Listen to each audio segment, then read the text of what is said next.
So this one was pretty straightforward. It was a research, it was a broad overview, really, of how conflict management games can be used to resolve and understand workplace conflict. And so the main question that was looked at was how conflict management games can contribute to conflict management within the workplace. And so the methods that they used really was just a theoretical overview. So they gave a really good idea of the kinds of workplace conflict you might see and what things would contribute to that. One of the things talked about, communication, diversity without inclusion, and just generally interdependency, teamwork, collaborating, all of those different kinds of things where conflict can pop up.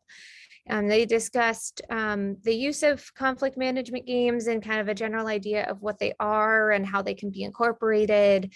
They talked about the benefits of those and some of the key components. So they looked at the use of facilitation and how leadership should be, addressing those things and how they should be involved in that process. And one of the most important pieces is making sure that all members were engaging in the activities and in the facilitation afterwards. And they touched on collaboration and conflict resolution skills as being some of the things that can come out of that. So in the results section, basically they just come to the conclusion that conflict management games can be a very helpful way to allow teams to work together, and maybe most importantly gives everyone a good idea of how they work to resolve conflict, how their team works to resolve conflict, and overall how their organization or other groups may also work together and how their conflict management styles are. So in competitive games especially, there can be an increased understanding of how to better collaborate with one another and ultimately come to a win-win solution. And these games can also be helpful for leadership to better hone their conflict resolution skills to later address group issues and help guide them through them. So the key takeaway were that conflict management games provide a real opportunity for teams to work together outside of the workplace. So kind of removing some of those tensions that you might have, within work to engage in conflict resolution, and teamwork. They help build necessary skills for ensuring a positive work atmosphere. And allowing team members to get to know each other a little bit better. Another aspect of the conflict management games is that they tend to be fairly easy and feasible to arrange. So it is a helpful tool for organizations of all kinds, especially those who may not have many resources to contribute otherwise. It's a way that they can help address some of these issues. And involve facilitation and leadership are key components of making sure that the games achieve the most optimal result. And so they didn't get a lot of super concrete examples of conflict resolution games, but I think it's important to note they did give a couple. And, one of the examples was sports. So just as something that, was easy to do, was easy to get everyone engaged in. It was something that was very feasible to set up. It removed them from the workplace. So it had all of those different facets to it. It's competitive. There's different players to do different things. So I think that was a really good example of one thing that can be implemented in that facet to help get those kind of results. I love this. And to be honest, it just makes me think of my previous work working with youth, doing a lot of these like team building games, which I guess I never really thought of it, but it absolutely could be considered conflict management games. We would throw obstacles in there and like have teams that would be competitive and then debriefing and talking about it. And I'm realizing how applicable some of those exercises are for workplaces. And it's making me, I mean, I haven't been in a position to do, to do training and things like that pre-COVID. So everything has been virtual, but so many of these games are so impactful in person. And when you can do them in a workplace yeah, and I'm sure there's tons of resources online for companies to just kind of look up and orchestrate. But I would love to do that. Yeah, I did some additional research after reading that and just kind of looked through different examples. And I mean, there are tons of different activities and different articles on, how to kind of facilitate those kinds of things.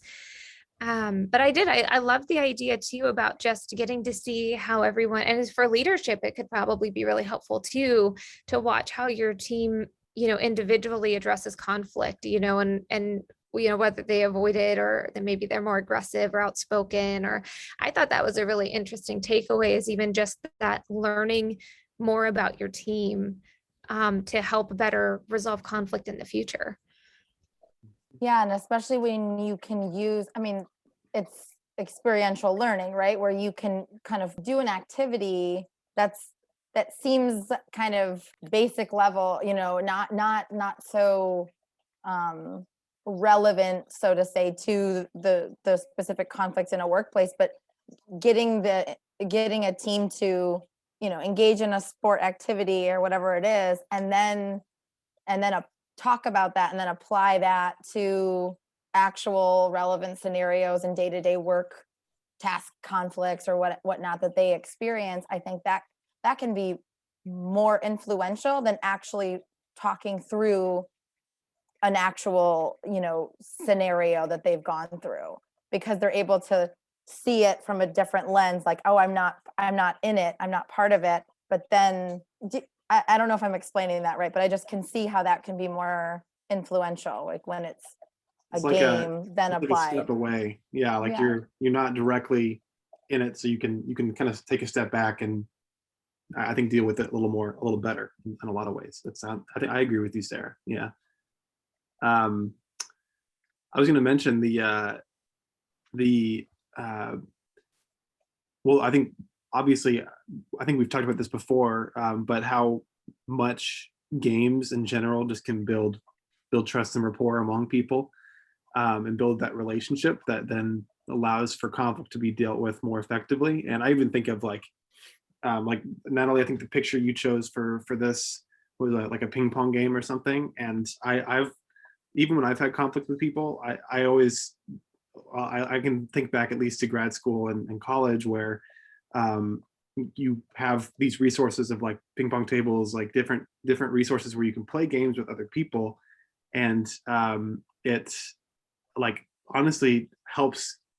And what my experience is, it helps kind of resolve and lighten up a lot of conflict when you're in conflict with those people too, because I can immediately kind of joke about like, oh, okay, well, I know we're trying to figure this out now, but at least I'm at least I'm a lot better at ping pong. I try to you can kind of joke around about it and say, kind of get in that friendly competitive mindset. And so I don't know, that's what this made me think of. And I know one thing that when you were saying that, just talking, Sarah, I was thinking our peace builder, Sean Dunning, I'm pretty sure he did his like master's thesis in gamifying conflict management techniques and stuff. And that's his wheelhouse, is how to make games out of conflict management and help facilitate resolution. And so I'd be interesting to hear his perspective on this too, and learn a little bit about that. Yeah, absolutely. Yeah, that sounds really fascinating. I think also when, in this this concept of kind of conflict management games, it can really explore one's creativity and thinking outside the box of like, oh, how could I look at this differently, or how could I show up differently?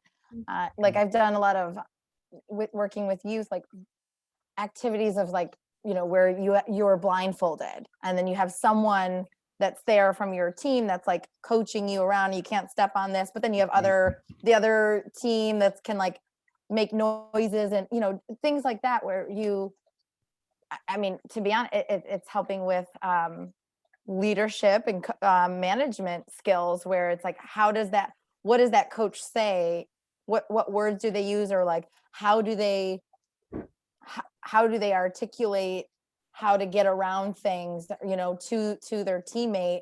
I mean, doing something as simple as that, like a blindfolded, and then having someone kind of walk you through there, can be building leadership skills. And okay, how do you delegate, right? Or and those and that is what was reminding me of kind of creativity in these games that can really build the necessary skills for workplace. That's a great game. I actually played that when I did like a leadership sort of camp in high school, and we had to do that. Like you put on blindfolds, you had to walk like half a mile to lunch, and couldn't touch the person and all that.